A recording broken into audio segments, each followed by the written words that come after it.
I stumbled across Hamas website, Control F, the first day of Cast Lead when all these bombings took place. 170 odd results. They were killed in a police station, a military training course. Or there was like the top brass were all meeting one of these police buildings. Oh, sure. Out of 250 people, at least 170 odd are Al-Qassam brigades. Hamas just put it there for the world to see, and it's been there for like 16 years. It's still okay in academia to go to the Goldstone report, cite that, and say that on this day, Israel killed a bunch of civilian cops. They falsely attributed them to being militants because they're from Hamas or because they were listed as martyrs. One story about a mosque that got hit, 6 or 7 people died. 6 out of 7 of them are Al-Qassam brigades. Their police station got hit in a training course. They survive. They go across the road to the mosque, do the noon prayer. They come out and a drone just hits them and kills them. A bunch of Al-Qassam fighters who were driving in ambulances. But then also you find like this guy was a medic, but every time he was off duty, he would just go to the front lines and fight, which under IHL makes you a target. Or it's annoying when they keep publishing over again, like 172 journalists have been killed,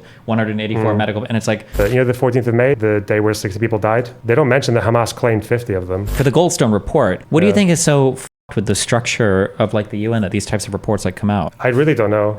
What are your thoughts on the full report? The which report? The full report, Great March of Return. I'm only 60 pages through it now. I feel like the historical analysis is very funny. It's very one-sided, which I think is funny. The legal analysis is really funny.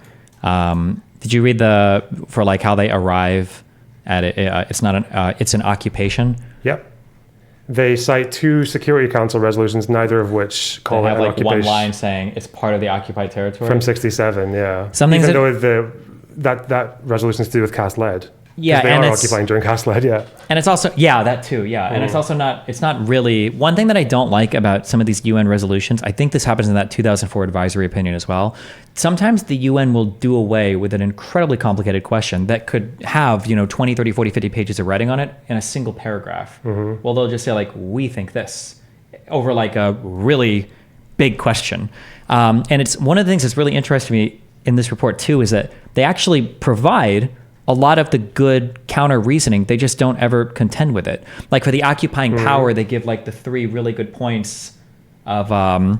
There needs to be like governing and military presence, and like there's the ability to switch governing forces really quickly. One party's armed forces are physically present in the territory of another party without the consent of the local sovereign authority. That's just not true since the disengagement, right? The presence of the foreign armies forces displaces the local sovereign authority. That's just not true. And then the foreign forces have established or can readily establish their own authority, superseding that.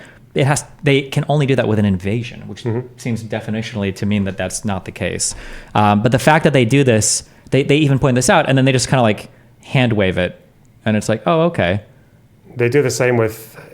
Do you know the concept of continuous combat function?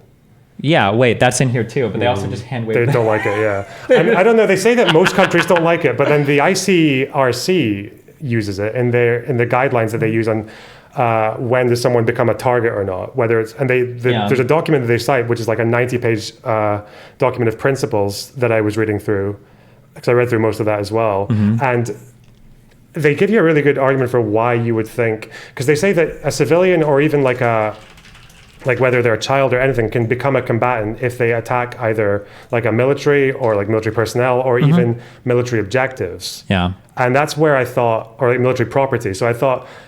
Israel definitely sees the wall, the fence, as a military objective. Of course, I think it's your border. Hamas does. So I'm just wondering, like, that would mean that anyone who attacks it, but then also they talk about assisting attackers. So that would also mean that anyone who burned a tire, anyone who threw a stone, or anyone who went into the area to be next to someone who was attacking the fence is also a target. But then that basically means that just about everyone who was in the area was like a combatant. Potentially, yeah. And if they'd run away as well, because I think to run away as a civilian or a organized armed force, you have to actually go all the way back to resuming your civilian activities before so you can't just run across the road 300 meters and then you're done. You're still, I do agree that because they point out rightfully so that anytime you're expanding the definition of who's targetable, that's pretty spooky, which is fair. Yeah. But to hand wave all of that and to say, well, they're an occupying power and this is just a policing event, is a wild analysis of. Did you get to the bit where they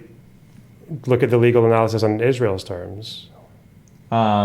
If it's in these first 60 pages, I did, yeah. But I think they've gone through all of it, yeah. What? Because Israel's terms were that it's kind of, because I think Israel saw it as policing, but also as armed conflict, right? Because if it was a riot where people were just at the fence throwing stones and making gestures, then that might fall under a policing of some sort because they could technically control the buffer zone. But Sure. I think Israel also said that if anything crosses into the territory of IHL, then they would go by that instead. Sure. And it seems to me that this report does do that. They claim to do a dual analysis of policing in IHL, but their analysis on the armed conflict part is it's not really incredibly there. strict. Yeah. Well, I think they find one event in the entirety, the totality of these events. They find one event that they're willing to do the armed conflict analysis on, I believe. Yeah, they said maybe the guy who fired a rifle. Maybe. But yeah, it's kind of wild. But have I told you about my research project with regards to using a bit more of Arab media and Arab pages?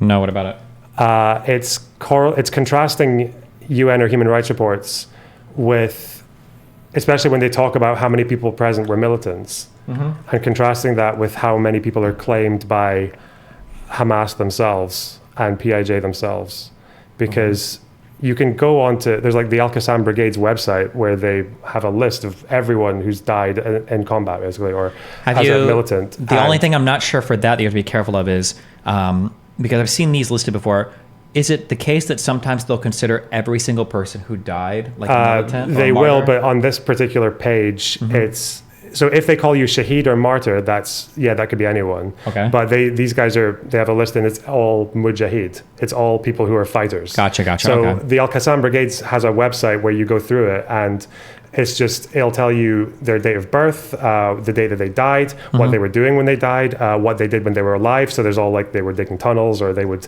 and it seems a lot of these guys are like multitaskers. Sure. They do civilian work. They also go between civilian work and whether it's building explosives or doing sniping or patrolling the border or building tunnels.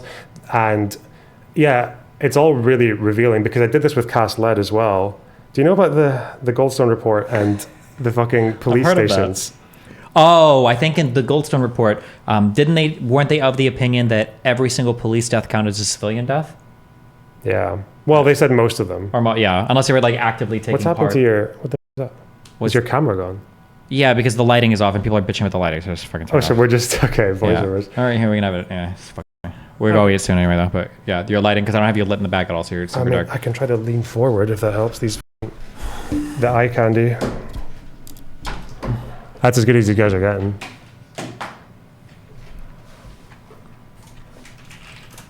Okay, go ahead. Okay. Yeah, so that's the Goldstone interpretation, is that these police stations were full of police civilians, just like traffic cops or regular old civilian cops. Yeah. And the Israeli argument was that the police force had been incorporated into Hamas, that the Ministry of Interior took control over the police and security apparatus after they went to war with Fatah, and that made them targets. And there's a bit of a miscommunication because Goldstone says, yeah, they can be incorporated into Hamas, like every cop can be a Hamas member, but if they're not Al-Qassam brigades, they're still civilians. And Israel comes forward with a study that attributes a bunch of these cops to the Al-Qassam brigades. And then Goldstone hits back and says, well, you can't just say, again, you're just saying that these people are Al-Qassam because they're Hamas. That's just not really how it works. So Goldstone more or less concludes that it was like a massacre of civilian cops. Sure. And Finkelstein says that in his book, and all the other human rights reports, that's the consensus. So I came across this blog post. Which also, just as a quick point of reference, where else does that ever happen? How many other countries have police forces that are incorporated so formally into the government? In the United States, at least, if you're a cop, you're not part of any type of the military or National Guard or federal government. You're just Yeah, I mean, it can be an authoritarian state thing. I'm pretty sure the morality police, are they militants? I have no idea. I guess maybe we have federal cops. We do have the FBI, I guess. But what I did was I looked through.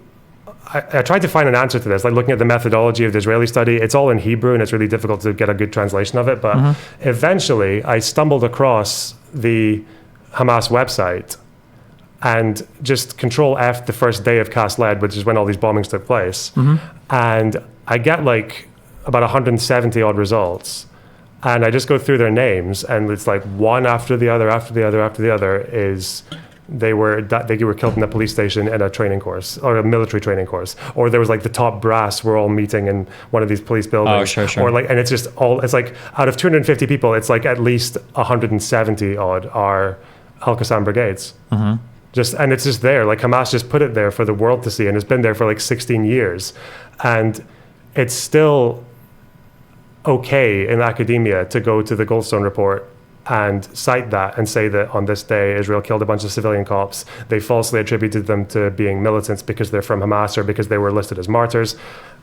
And I just went through every single one, and then I've got like a whole Obsidian page where I've got like their name and their profile and the date that they died and what they were doing. That's when and it reveals a lot of other things as well. So there was like one story about a mosque that got hit where like 6 or 7 people died. And I saw, going through these deaths, that one of them was a militant. I'm like, okay, so did they just find 1 militant and 7 civilians in a mosque and kill them? Then I go through the list, and there's more militants, and then eventually it's like 6 out of 7 of them are Al-Qassam brigades. And what they'd done is they were in their police station that got hit in a training course, and then they survive and they go across the road to the mosque and do the noon prayer, and then they come out. And then they're at the gate, and a drone just hits them and kills them, like 6 of them.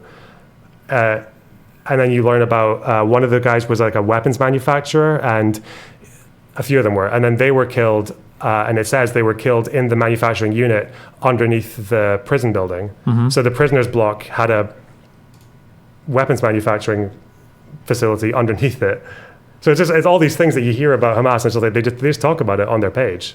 They talk about people fucking going to the front lines, doing for about 48 hours, then they go home to rest, and then they come back out. They talk about a bunch of Al-Qassam fighters who were driving in ambulances. Some of them were medics, but then also you find like this guy was a medic, but every time he was off duty, he would just go to the front lines and fight, and then he would go back into being a medic, which under IHL makes you a target. I was like, it's annoying because they, even for this current war, it's annoying when they keep publishing over again, like 172 journalists have been killed, 184 medical, and it's like, when you say that, like, what is, like, because what that brings to mind is that you like have a guy like speaking into a microphone, like on camera doing a news report, and Israel's just like sniping this dude, and it just feels like, is that actually what's happening? Like, that many journalists have been killed, and I don't have like any video footage of like a journalist like giving a news report or doing journalism, but maybe they're just like incidental damage from buildings, or like, I don't know. It's just, well, I know there was one journalist I saw who went viral because there was a bunch of pictures of him playing with RPGs and shit, right? For what?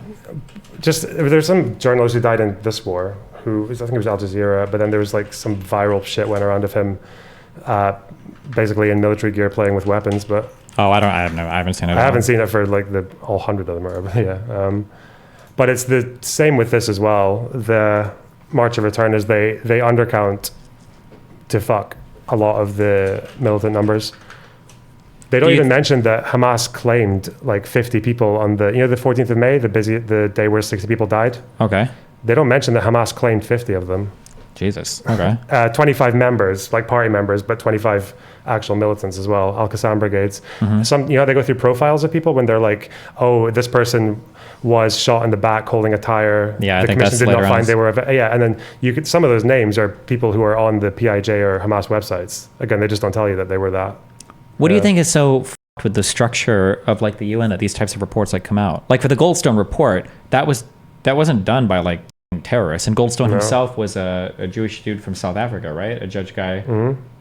I really don't know. I've never looked into it. I mean, it feels like brain broken. To be honest, that part of it just isn't as interesting to me, but I'm sure there are people who have their opinions. I know Benny Morris likes to talk about how a lot of these organizations, like people from Syria or whatever, will just find their way into these roles that no one else really cares about. And then, but I don't know. Did you read any of the ICJ's thing released today? Not today, no. It's being misreported by every single mainstream media news publication. Because they said you have to stop fighting because we'd think that some of these acts might be... There's a statement for part of the provisional measure where it's saying that like Israel must cease combat operations that threaten to must cease combat operations in Rafah that are threatening the rights of the Palestinian people, which might contribute to the destruction in whole or in part of blah blah blah. And the way that it's phrased, the which part makes it seem like they're basically just reaffirming the early order. That like you do your military operation, but you can't do anything where you're like, infringing on their rights to not be genocided. And that clause, the which part, is like two of the judges that had written that concurred with the opinion. They wrote like declarations where they're like, hey, this phrasing is like very fucking confusing. It kind of looks like you're saying, yeah. And every mainstream media site today it has been reporting, all the headlines are ICJ orders Israel to stop military activity in Rafah, which it didn't. And it's just funny because like everybody, I don't know what's going on with some of these places. It's kind of weird. Well, the new president. Sorry, he's a Lebanese dude, isn't he? I have no idea. He's a Maronite. Okay. Which I thought might make him more impartial because he would just hate both sides equally if he was the typical Maronite.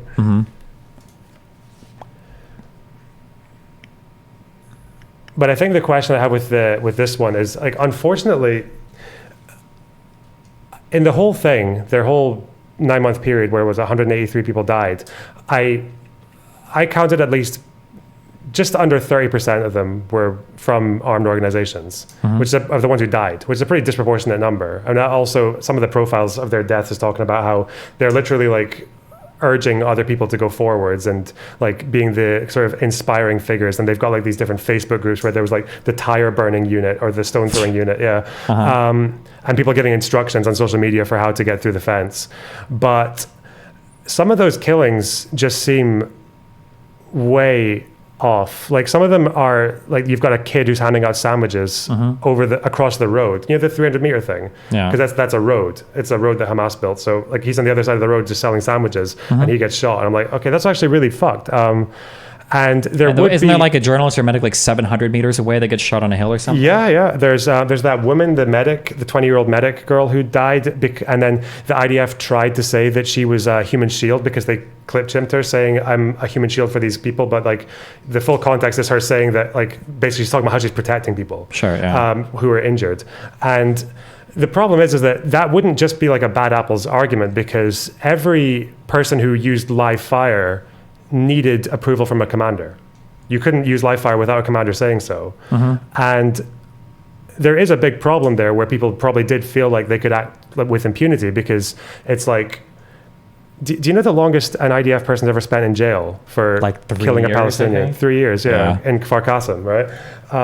Even though you can find videos of the IDF literally just like, there's a guy on the floor not moving a muscle, and this guy just like walks through the crowd and shoots him in the face, and he gets manslaughter for like a year. It's there was even, I wish I could remember, but I've read like of either massacres or other things in the past. There was one example where I think 6 or 7 Israeli soldiers were sentenced to like decent length prison terms, but they all end up getting shortened and then released in a matter of like months or sometimes like a couple of years. That's Kfar Qasim. Yeah, it might be. It might be.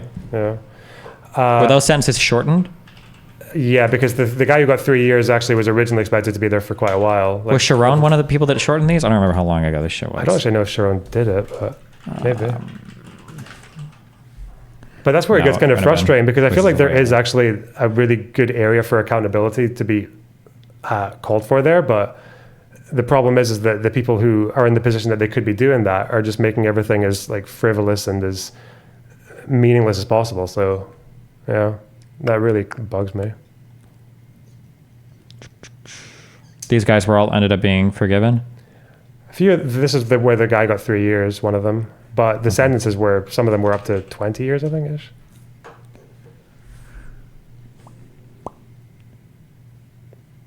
Oh, maybe it was this, yeah. The border policemen who were involved in the shooting were brought to trial and found guilty and sentenced to prison terms ranging from 7 to 17 years. The brigade commander was sentenced to pay the symbolic fine of 10 prutot, old Israeli cents. The Israeli court found that the command to kill civilians was blatantly illegal. However, all the sentences were later reduced, with some of those convicted receiving presidential pardons. All of those convicted had been released by November of 1959.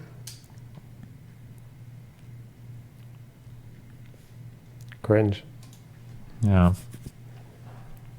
What else is new with you? And are you still mostly focusing on this stuff, or?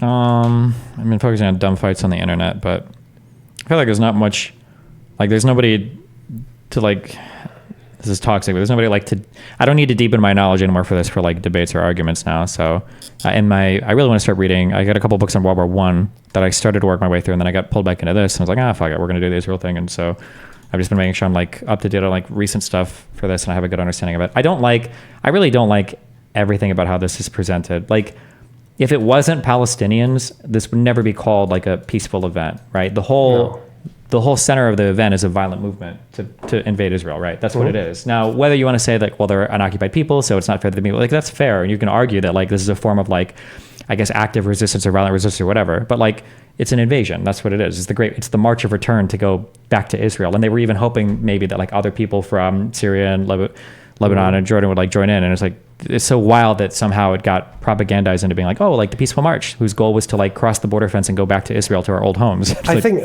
that narrative does like a disservice to most of the protesters, though, because the original idea, well, not the Facebook quote that spoke about going to the fence, but like the committees, when they actually spoke about what they wanted to do, was they wanted to build their tents 700 meters away, and maybe every couple of weeks they would move them 50 meters forward. Yeah, I saw like that. They wanted to move to peacefully, 650. Yeah, and there's like that. The original guy, the poet guy, he's talking about how like this isn't going to be like the past. It's not going to be like stone throwing. We're going to advise people not to go into the buffer zone. Like they were actually pretty. It seemed like they had a good idea. I feel like if they did that, if they just edged like 50 meters towards the fence every 2 weeks without anyone throwing anything or anything like that, the IDF would have been in a really difficult position, because if they just fired at people like doing that, walking forward, which is what people portray it as, that would have been horrible for the Israelis. Maybe a lot of people wouldn't have wanted to do it, but it seems that most people stayed on the right side of the road. Sure. Like tens of thousands of them. And then Hamas, who originally didn't even want to do this, were already from the first day having people like egging people on to go forwards and give people instructions for how to go forwards. And it seemed to be that they just kind of like dragged on along a bunch of either their friends or party associates, or they dragged along just like unwitting people in the crowd. And that's what gets all the attention. And they're the ones who get lumped in with all the peaceful protesters who actually didn't do anything wrong. Yeah. But that's even why it's like after that day, the 14th of May, the really big one, people eventually stopped turning up, because it was like Hamas's project and people just weren't interested in trying to do that. Sure, yeah.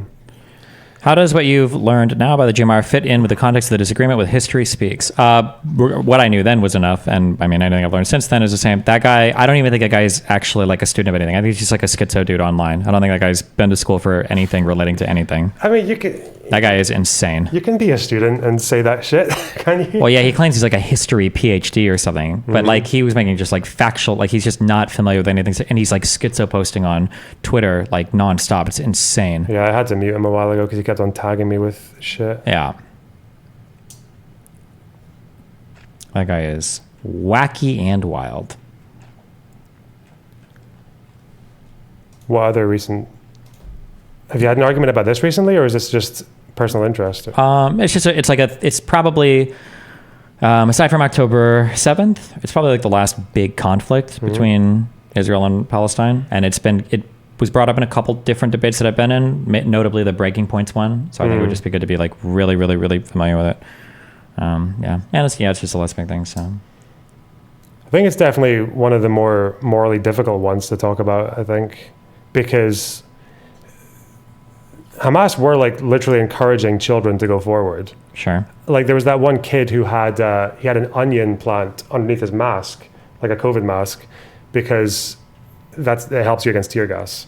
And there's this iconic photo of this kid like really close to the fence with his little onion mask on, and Ismail Haniyeh took him in for like a private reception and like giving him an award and shit like that for doing that. So yeah, they were quite happy to have children going forward. But it's like when you hear that thing about like, oh, you're okay with letting 14-year-olds get killed for clipping a fence. But it's like, okay, does that mean if Hamas literally got an army, like could get 100 14-year-olds up to the fence to chop it for them, is it not like hostilities until the militants actually come through and start shooting?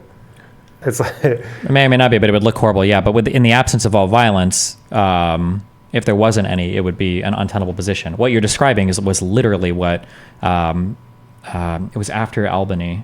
Was it MLK did this with Birmingham? Yeah, it was Birmingham. Yeah, where the goal was like, if we have children being attacked by dogs. Oh, the Children's Crusade. Yeah, it's over. Literally, like they were literally rehearsing with like high school and I think middle school kids to like, well, this is what happens if you get bit by a dog. But like that movement doesn't work, and it's so annoying because lefties always say otherwise. Oh no, the peace movement only worked because the Malcolm X violence behind it. If that movement had happened and it was backed by like Black Panther militants like shooting and killing cops, like that would have never worked. Like people would just be like, oh yeah, it's just like wild shit. Yeah, the Children's Crusade, they didn't do anything. Yeah, they just they literally had fucking dogs biting them, and they just stand there and they took it. Like, I think even MLK didn't want to do that to begin with. Not initially. It was no. Shuttlesworth who was like, "What is the quote? We've got to use what we got." Yeah, because they'd lost so much steam. I think in Albany. Albany, yeah. Because I think I don't remember the name of the police commissioner there, but he knew the MLK goal, the nonviolent protesters. So his counter to that was like, we're going to open every prison in all the county, and we're not going to attack anybody. Cops are just going to rescue, take you off, and that's it. No photo ops. But the Connor, the Bull, I don't know what the real name Bull was. Connor, Eugene Bull Connor. That guy was unhinged, and he gave them their photo ops, and they got fucked.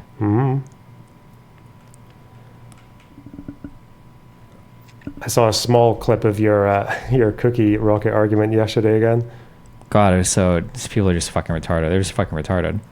I think my favorite part of that arc was, I think you were still on the position that it's possible they did it, and Lycan came in to tell you that it's impossible to make it. That exchange was so funny to me, because because I think now we know that they didn't even ban raw sugar. So I don't even know if they ever banned cookies. Yeah, they might. I think there was like a soft ban on. It seems like biscuits because I couldn't tell if there had ever been an actual ban. I think you looked into this one, I did, but it seems like what was happening was there were certain originations for certain things that were banned. Where it's like, if this came from a certain area, we don't trust it, and we banned it. And some of those trucks just had like cookies or food or whatever but I don't know if there was a formal IDF list ban. No. There was never. It was a whitelist to begin with. It was a whitelist of suppliers and countries that they trusted, and everything off the whitelist was quote unquote banned. Oh, sure. For cookies, it seemed to be like they were getting through if they were used by international orgs, but not by locals. But there was a cookie factory. There's a building a company in Gaza that makes all kinds of sweets, and cookies was one of them. And they kept going. They lost a bunch of their export market, but they did still make cookies. Yeah. Did you feel a bit after that? Do you ever feel like you're falling into a trap of like reflexively defending some Israeli actions with the? No, I think I'm pretty clear for all of it. Like, even as I come out of that one, like, the argument is never really about whether or not cookies are banned or not. And I think I was like fairly clear on that in at least half of my arguments. The argument is about like, why are embargoes or blockades put in place? And the people that are arguing against me aren't making arguments about that. They're hyper fixating on the wrong part of the argument. Like, technically, really, so I'm correct in that sugar-based objects can be used as rocket fuel, but that being correct on that doesn't actually speak to the factual of whether or not the ban happened or not. So technically my argument is irrelevant. But then their arguments on whether or not cookies are ever used for rockets is also not relevant, because the real argument is like, why does the ban exist? Is it collective punishment, or is it just Israel looking out for their security interests? And if you want to argue for collective punishment, then the argument can't be something you're factually incorrect about. Right? Like, so they argue, oh, well, it's impossible to utilize these things in that way. Then it's like, well, yeah, they might be, because they could be wrong on that, but right on the main point, but they're not engaging in the right, yeah. Well, it's funny watching so many people who could have just been like, well, why didn't they ban raw sugar? Yeah, which is so annoying, because like then ends up being my community, or people like you, when we go through more and it's like, oh, okay, well, there's a reason, there's a few reasons. Yeah, those are two good arguments. Is that one, like raw or refined, and just like sugar wasn't banned, period. And then two, it's arguable if even those things were banned, right? Which would be two immediate arguments that would shut down the whole conversation. But people are so dug in, like on the other side, to proving that like, well, no, Israel was banning Oreos because it was the one sliver of sunshine that Palestinians had. It's like, I don't think there's good strong evidence. I think the punitive action is still part of it, though, in that case, because it could be.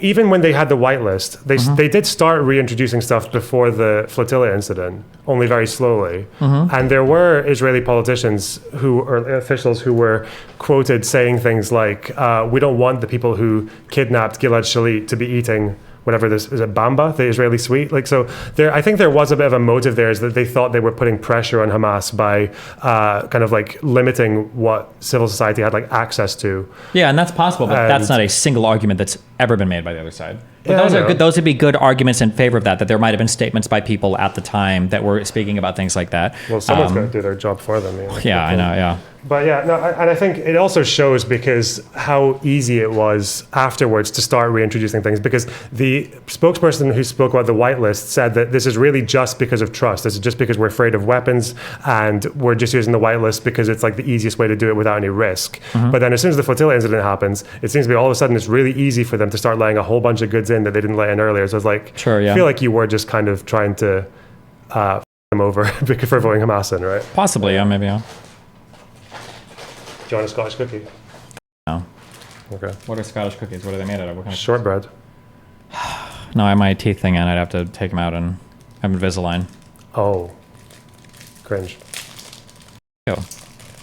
Is it working for you? Does it make... Yeah, I think so. I've got like 2 trays left. Pretty good, yeah. But my correction was also like pretty minor, so. Do you think you can make rockets out of that cookie? I think... Wouldn't you just have to use water? Because sugar's water soluble. None of the other shit is. Ask So you Lycan, would he's just the chemist guy. Whatever the water takes in, you just strain that and you get the fucking sugar. Maybe, I don't know.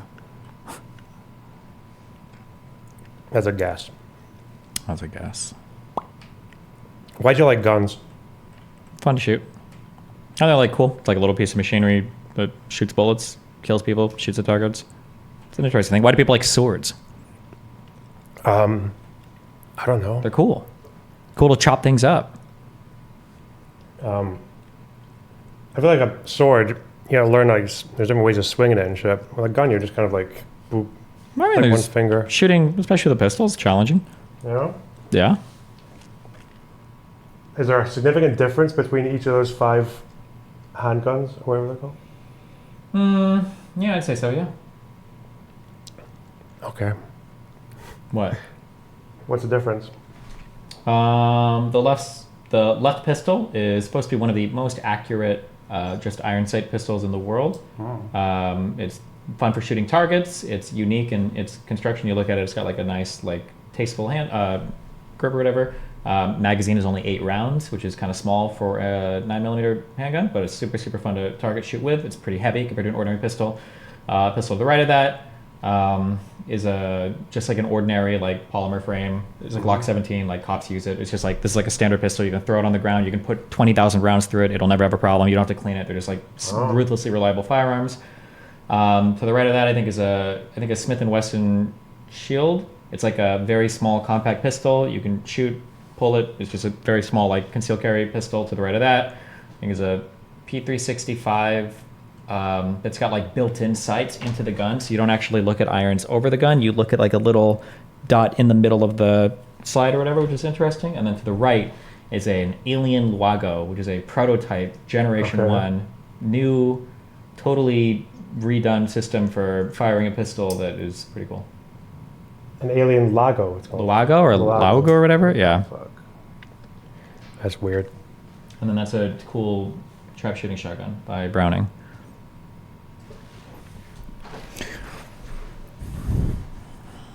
It's just so alien to me. No one in Scotland gives a fuck about guns.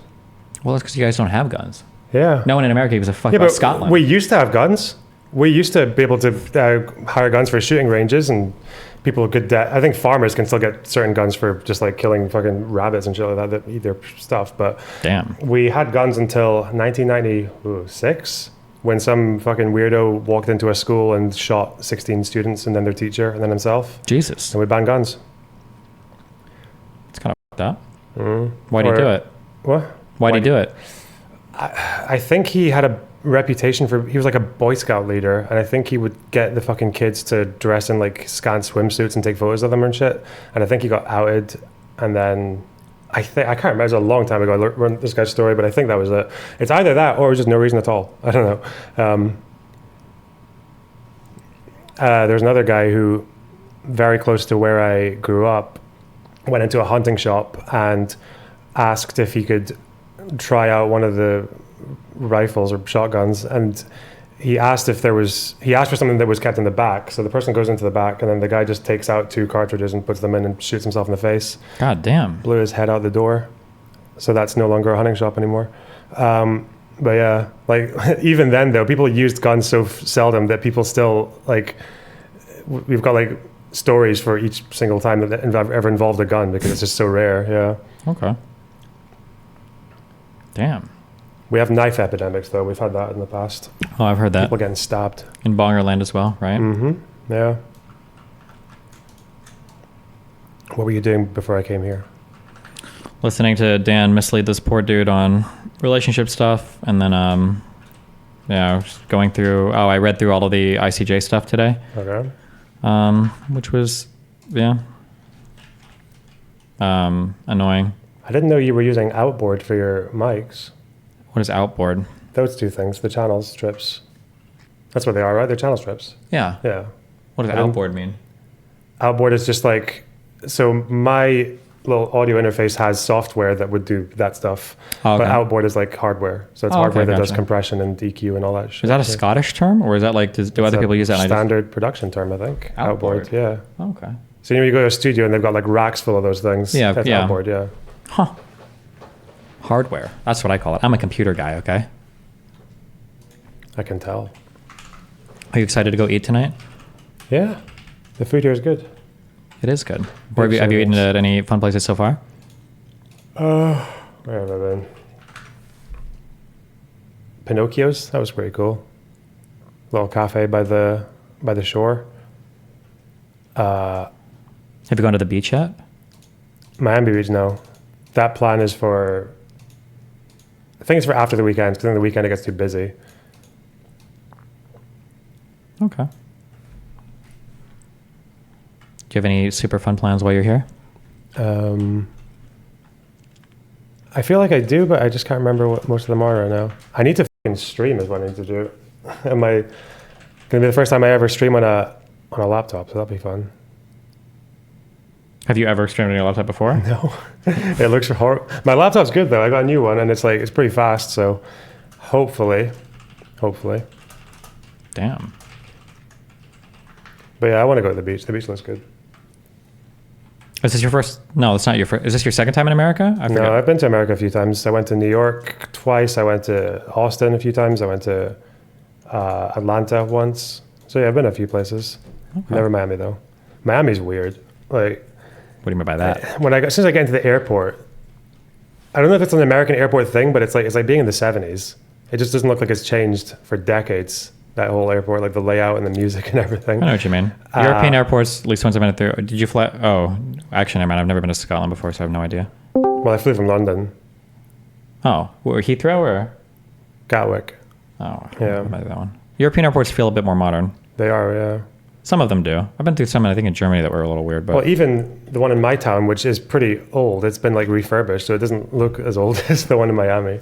Sometimes, I feel like sometimes smaller airports can be super slick and refined. Like I think even in the U.S., you can go through some smaller ones that are really nice. Mm-hmm. But I just want to say Miami International Airport is actually a really good airport. You'll like if you've lived here for a while, you'll know that you get in and out of security consistently at a consistent speed. You are never showing up there and waiting 3 hours because there's like a huge backlog. Well, as long as you've got TSA pre, then that's true. But yeah, but we don't care about sure poor people. Yeah, there are times where the normie line is like unreasonably long for some reason. Yeah.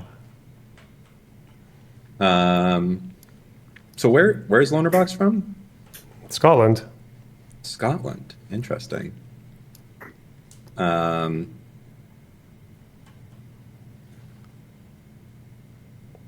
Yeah. Yeah.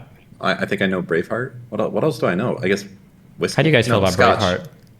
Braveheart's great. True. You suspend enough disbelief. The fact that the Battle of Stirling Bridge happens in a field where there's no bridge. Who cares? That's brilliant. They're all in leather in the fucking 1200s when they would have been in chainmail. Name all the Scotland facts that you know right now, Steve. Quick. I don't know anything about. I know that it's not Wales, which I don't even know what that is. I know that it's not okay, Northern Ireland, and I know that it's not Japan. It's not England. Japan. Not South Korea. Well, I was naming other nations that were part of the United Kingdom. I don't know if you're aware of that or not, but you know. Okay. Yeah, I was. Yeah, that's okay. Fine. So what do you know? I honestly don't What's know. their capital? Brunswick. I have no. I'm just making words. Brunswick? I have no idea. That's like half of the on. word.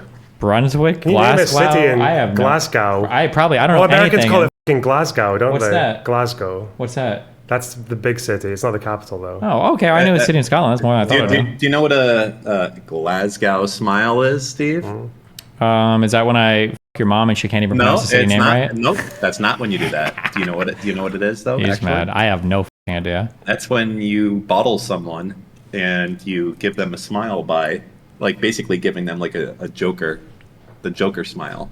That's the Glasgow smile. Wow. That's where this guy comes from. He's a serious motherfucker. How many bar fights have you been in there, Mr. Box? Last one about 7 years ago. Okay. How'd it go? I'm more of a de-escalator. I mean, I kind of won, but that's because there were a lot of people on the same guy. I don't know.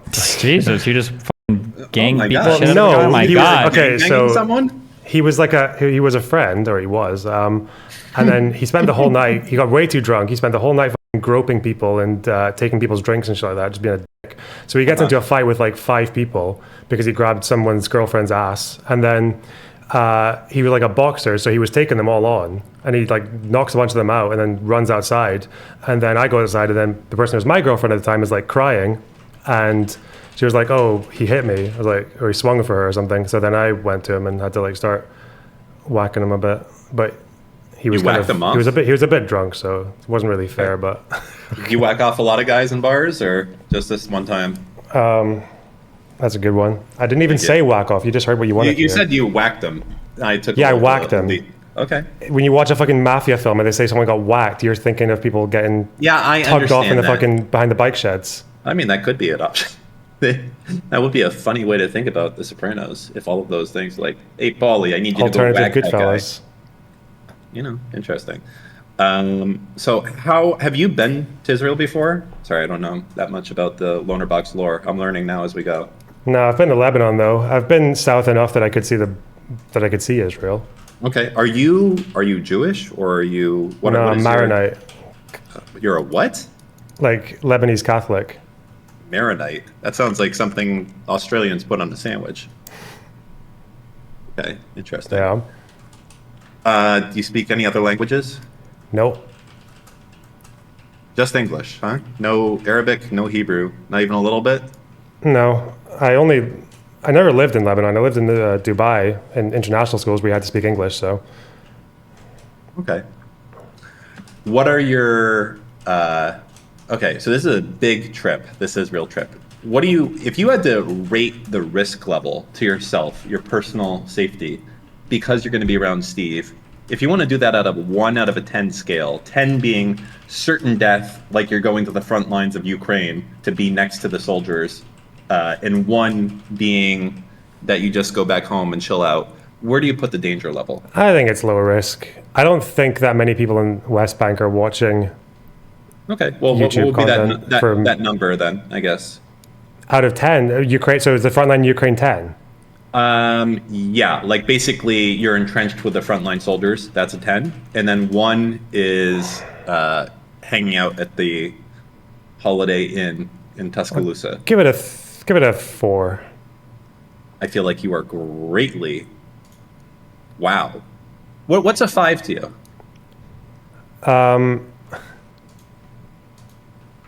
I don't know. A 5 is maybe we're interviewing someone in the West Bank and someone starts debating them too hard. I don't know. Okay, interesting. What about just driving on the highway? I don't know. I don't drive that often. Highway's dangerous. I've heard they are. Like driving the highway is like a 2, right? Or a 1.3. Okay, interesting. So basically, going to Israel and doing this, it's just like roughly 3 times as dangerous as driving on the highway. Possibly. I haven't actually thought that much about it. Interesting. We'll be fine. Yeah, It's less dangerous than driving with me. That is probably true. Actually, driving with Steve is probably a 3.5 on that score. So not quite as dangerous as being in the West Bank, but almost. Fucking close. Close. Like being in a Tel Aviv, that's like a 3. Being in Steve's car, that's a 3.5. Wait, why is For Tel sure. Aviv a 3? Just because it's in Israel in general right now. Like, you never know. Some wild shit could pop off at any moment. I mean, they're at war right now. Yeah, but when was the last time something popped off in Tel Aviv? Well, I don't actually know. I don't know. I mean, shit can pop off. Have you been? You've been, haven't you? Yeah. Where did you go? Tel Aviv, Haifa, Jaffa, Jerusalem. I don't know, pretty much all over the Israel-controlled parts. You went to Old City? Yeah. No, he didn't. He's lying. Yes, I did. He looked at the wall and he like ran up to it, he touched it, and he ran back immediately. I did. How dare you, sir? No, I wasn't in there hobnobbing with the, with all of them and whatnot. But I mean, one thing that, listen, you're here for a few days, actually, the two of you guys, yeah? You know what would be really cool for you guys to do? Okay, I've said this before. This is my, being in Jerusalem and walking around there and seeing these people, and then also living here in Little Israel, which because I'm only a few miles north of you.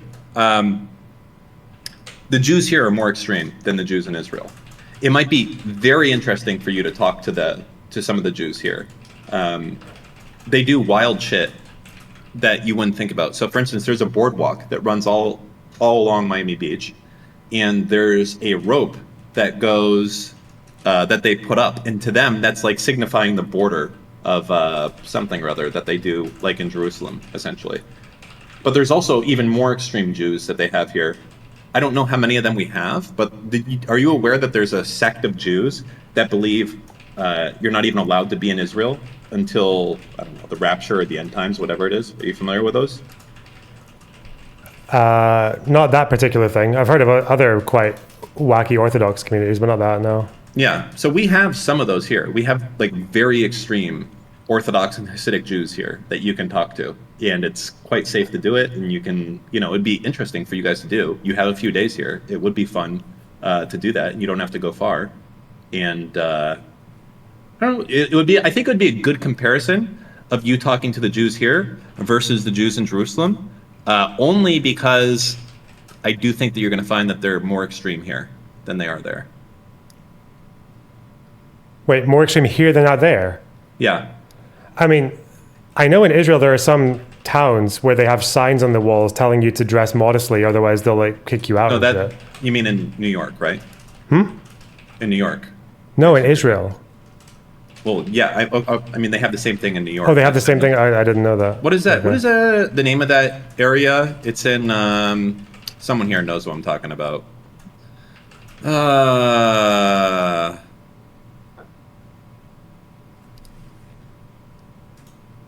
B'nai Brak. I'm probably saying that wrong. Oh, that is one of the, yeah. Yeah. Okay. Thank you. Oh, and I guess New York does the rope stuff as well for the Sabbath. I'm reading about it. This is interesting. A clear fishing wire is tied around the island of Manhattan, and it's attached to posts around the perimeter of the city from 1st Street to 126. This string is part of an eruv, the Jewish symbolic enclosure. Most observant Jews in Manhattan rely on this string to leave the house on the Sabbath. So this is the wild shit that they do in the United States that I guess you don't see over there. I mean, obviously over there you don't have to. Someone in chat says, LonerBox, I'm a former Orthodox Jew that lived in Israel and New York. Dan is a fucking clueless. Israelis are way more crazy. That guy is what you call a chatter, okay? And is probably fucking 11 years old, never seen a vagina ever, not even on the internet, because his mom still has fucking parental controls on his because they've lived in Orthodox communities, right? No, they know what they've done about. They are just lying to you, okay? They're not a real person, okay? That's an actual 11-year-old that you just read a message from, okay? Now they're not even watching the stream anymore. Now they're playing Roblox. You just got one guide, okay? Do you understand what happened here? I'm the one who got one guide. You did. I just read out their message. Well, that's what getting one guy. You're getting one guy. It's not getting one guy when you just read out the message. You're trying to one guy by proxy me, but that have you ever seen someone like just read a message and just respond calmly and say yes or no to the question, and that's getting one guide? We don't do that here. Okay, if we were reading a message, it's because it is a message worthy of being read and seriously engaged with. Okay? That message was worthy of being read, wasn't it? Okay. Well, I mean, as I said, I think like if a message comes in and it's strong enough, it has enough conviction, it deserves a response that also has that level of conviction.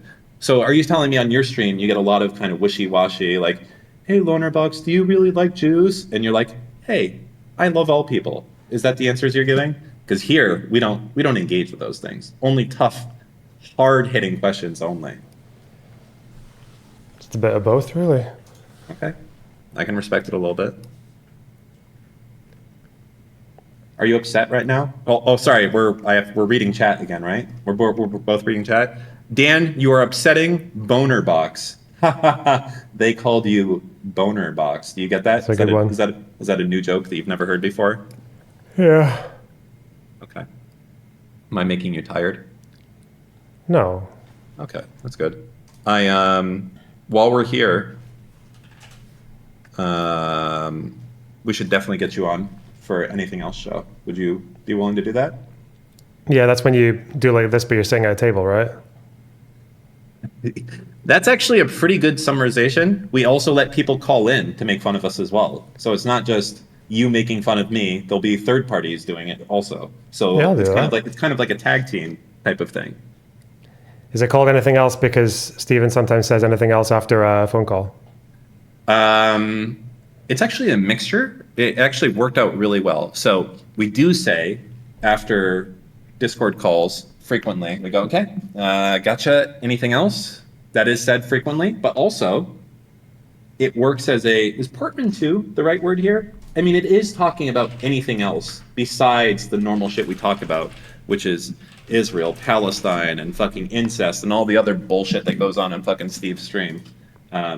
So, there you go. Wait, real quick. For the Palestinian Authority, what do you call the head honcho? What do you call a boss? What is his role? The president. Oh, okay. So they have a president and a prime minister? Yeah. Does the prime minister matter? Does he have like power? I think he might be to do with the economy, because I think the last person who got appointed was an economist. Okay, all right, just curious. Like in the UK, it's like the prime minister and the chancellor, and the chancellor's like the economy guy. Sure. Yeah, maybe. I don't know though.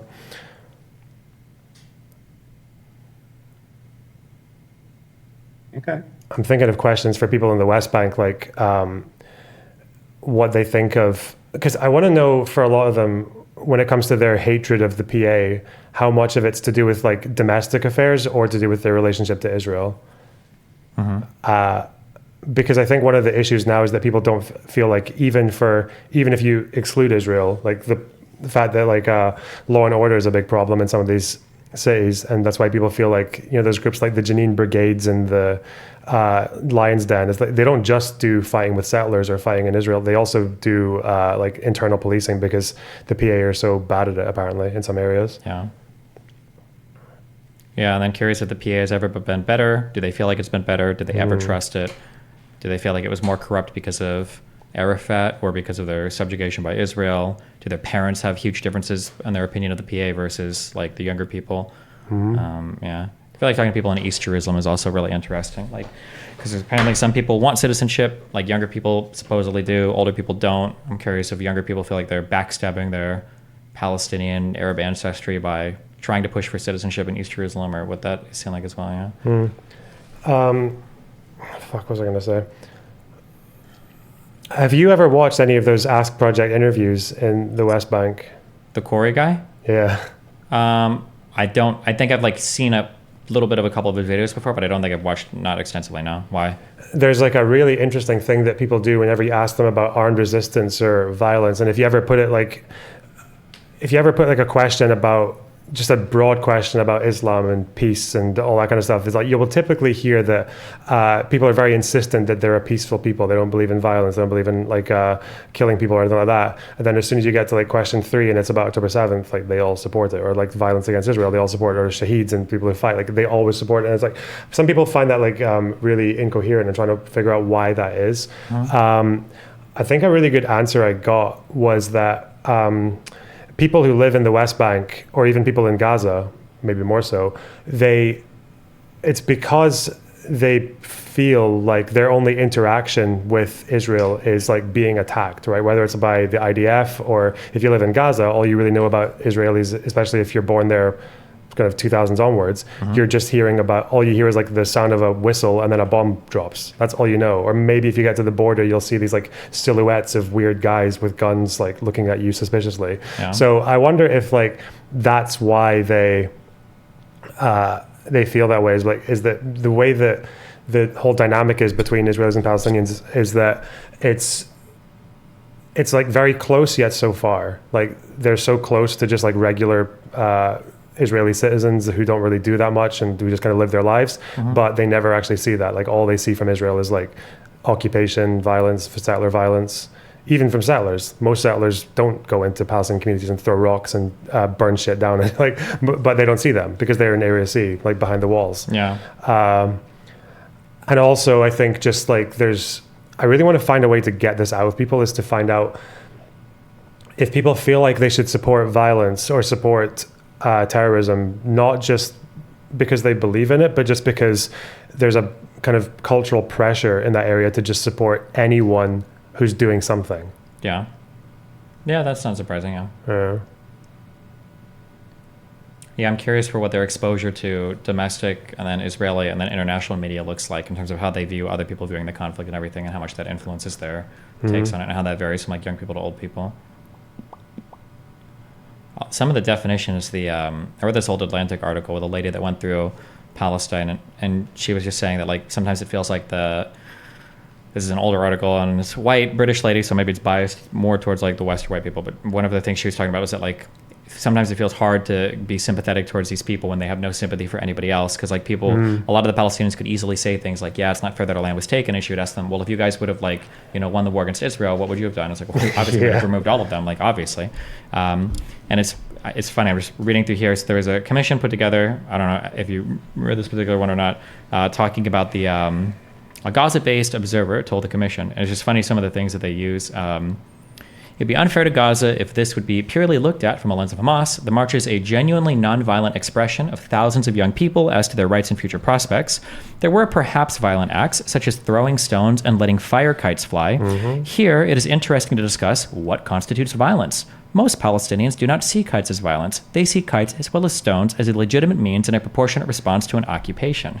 That's just a very interesting set of statements. It's a violent, legitimate response if you believe that. It's very interesting. You know what? I got into an argument with a couple of Palestinian people about this with the Intifada, the first Intifada, because I did a tweet thread about how people, it was Crystal Ball. She said it was mostly overwhelmingly peaceful. I was like, it kind of was. Most people in the first Intifada it was like people wanting to administer their own communities and like strikes and civil, like local action.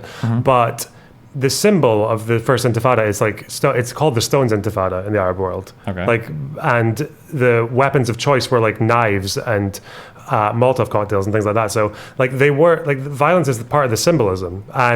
But when you start poking at that idea, it's because I think something happens in the Arab to English translation where non-lethal becomes construed as non-violent, because that is actually something that the first Intifada leaders did, was that they were very insistent on resistance by non-lethal means, not Hamas and PIJ, but like the Fatah leaders and the whatever the fucking UNL whatever, there was like a local organization loosely linked to the PA, and they were very much like don't use stones, like don't use weapons that can kill people, and the whole point of that is that if the IDF shoots you, it'll make them look really bad.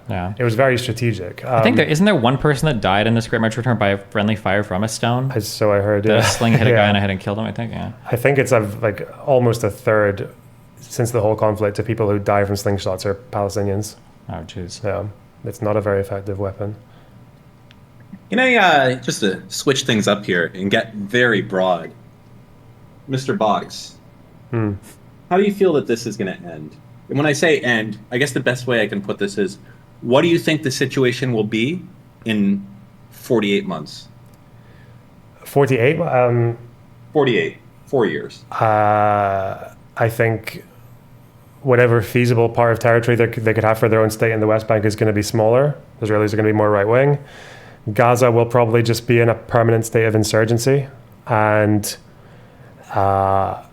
yeah, that's probably it. Do you feel, so when I looked at the pictures of Gaza today, that shit's starting to look mostly uninhabitable. Gaza? Yeah, Gaza. Yeah. Like, That shit's pretty fucked up. No?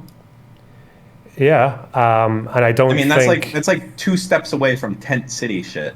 Yeah, and I don't think I think there's a good reason Netanyahu doesn't want to give any post-war plan.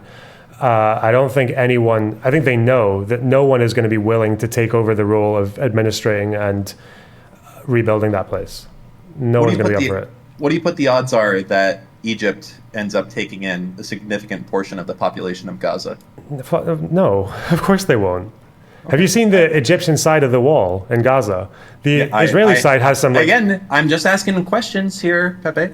Okay, just asking questions. Okay, Okay. so you think in 4 years, basically, essentially, there'll still be never-ending war in Gaza. I think it'll be an insurgency. Yeah. So basically, Hamas will be emboldened. Will Israel still be inside of Gaza at this time? Yeah, I don't think Israel. Israel's going to want to take the military out without someone else taking over that's not Hamas or maybe even just Palestinians in general. So they're just going to stay. No one else is going to want to take on the job. So it'll just be very shaky, very chaotic Israeli rule. Okay. And you think that's still going to be the case, though, even in 4 years from now? That essentially you would expect in 4 years, either Israel or some UN peacekeeper or someone is going to be inside of Gaza, acting as the de facto military police and police, trying to keep order. There will be less land for Palestinians in Gaza, or not in Gaza, but in the West Bank. Basically, it's all downhill. There's nothing positive that's going to happen, with the exception of maybe there might be slightly more infrastructure in Gaza at that point as things get built up, hopefully. I mean, I would hope for maybe not the UN. I don't think Gazans even really want the UN there. I think I would hope it would be somewhere like a blend of like Egypt, Qatar, and Saudi, like one of those three or multiple ones of them. I feel like that's what I would want to happen because they've expressed some kind of like will to do that. But I think maybe it depends on people caring about the conflict then as much as they do now. I think if the rest of the world cared about the conflict this much before October 7th, I think you probably could have had a very strong push for like a settlement freeze or some kind of like path to statehood for Gaza and the West Bank. You know, there is, what you're saying is very true, and it is something. Let me tell you. Do you know, in my mind, what the greatest fear could be right now for people in Palestine? China invading Taiwan, because the US in the world seems to only have the resources and the memory to really deal with one conflict at a time. Like, I understand Ukraine's still going on, but it's not like, it's like the meme of the guy walking by with his girlfriend and a girl walks by and he's looking at that, right? Like right now, that's like Ukraine being upset because everyone's looking at Palestine. Okay. That if China chooses to invade Taiwan, that's going to be literally, I mean, we're going to have to go to a new meme, and that's going to be with the dude sinking at the bottom in the ocean. That's going to be Ukraine. You're going to have Palestine. That's going to be the kid trying to swim but drowning. And then the one being held up in the air, that's going to be China and Taiwan as the conflict. So to me, that's a danger. Yeah. I think if China invades Taiwan, it'll be big news for a few months, and then people will go back to Palestine if anything's still happening in Gaza. No shot. If China it's like with Taiwan, Ukraine, right? Leftists is... like ran away from Ukraine like a fucking like the plague because it was so divisive for them, right? Whereas Palestine is really good for them. China becoming militarily active would be a ground-shattering, like worldwide event, I think. Yeah, you're off your rocker, Mr. Box. Okay, if China invades Taiwan, that shit is number one. All we're talking about, not for so many reasons, also, not just because it's actual military conflict that's happening with like fucking, aircraft and tanks and all that type of shit, but because like 90% of the silicon production is coming out of there, and now it would be controlled by China. That would be fucking earth-shattering if that happened. I don't think. Also, as a heads up, we got 3 minutes. Just letting you know. No rush. No, it's okay. We can go out on a LonerBox cell. I mean, it could mean America will have to fight as well, wouldn't it? Would they?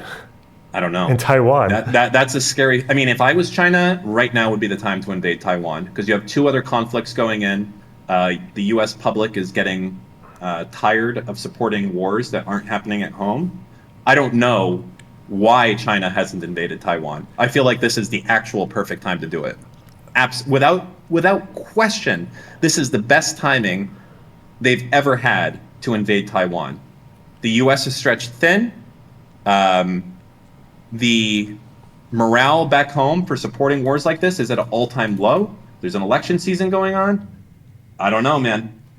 I think it's probably imminent, if I had to guess. Do you think there's any chance of China being anywhere near as much of a paper tiger as Russia? I don't think Russia's a paper tiger. I think Russia just is doing everything they can short of nuking. I think Russia is when I say paper tiger, I mean people expected them to do better in Ukraine than they did, right? Well, paper tiger, in my mind, is someone who's like, don't do that or I'm going to come after you. Don't do that or it's serious consequences. You're talking about like all bark, no bite or something. Paper tiger is like, it seems like your military is very strong and capable, but when push comes to shove, it just kind of falls over, yeah? No, I definitely don't think that's the case for China then. China seems to be probably the most advanced after the United States, pretty much bar none. Like who else? You didn't know what a paper tiger was, though. That's embarrassing. Oh, touche. Okay. We almost ended the stream on our LonerBox L, but yeah. That's all right.